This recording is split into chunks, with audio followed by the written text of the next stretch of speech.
নিৰ্বাচনত বিজেপিৰ ইমান ভাল হ'ল, পঞ্চায়ত নিৰ্বাচন কি হ'ব ছাৰ? পঞ্চায়ততো আমি একেলগে খেলিছোঁ, প্ৰায়বিলাকতো আনকণ্টেষ্ট গ'লেই দেখোন। গতিকে আৰু বাকী 17 তাৰিখলৈকে আৰু আনকণ্টেষ্ট হ'ব। আৰু বিভিন্ন নিৰ্দলীয় প্ৰাৰ্থীসকলকো মই অনুৰোধ কৰিম যে আপোনালোকেও প্ৰত্যাহাৰ কৰি লওক। কংগ্ৰেছৰ প্ৰাৰ্থীসকলে প্ৰত্যাহাৰ কৰিব নালাগে, সেইটো আমি কণ্টেষ্ট কৰিম। কিন্তু যদি আমাক বেয়া পাই কোনোবা নিৰ্দলীয় প্ৰাৰ্থী উঠিছে, তেওঁলোককো মই অনুৰোধ কৰিম যে আপোনালোকেও যাতে মনোনয়ন প্ৰত্যাহাৰ কৰে। একেলগে আছিলো, একেলগে থাকিম। কংগ্ৰেছে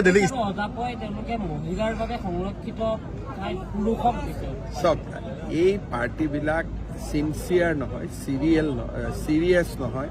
আজি ৰাজ্যৰ কাৰণে আমি যিমানবিলাক কাম কৰি আছো, কংগ্ৰেছেতো কেতিয়াবাই কৰিব পাৰিলেহেঁতেন।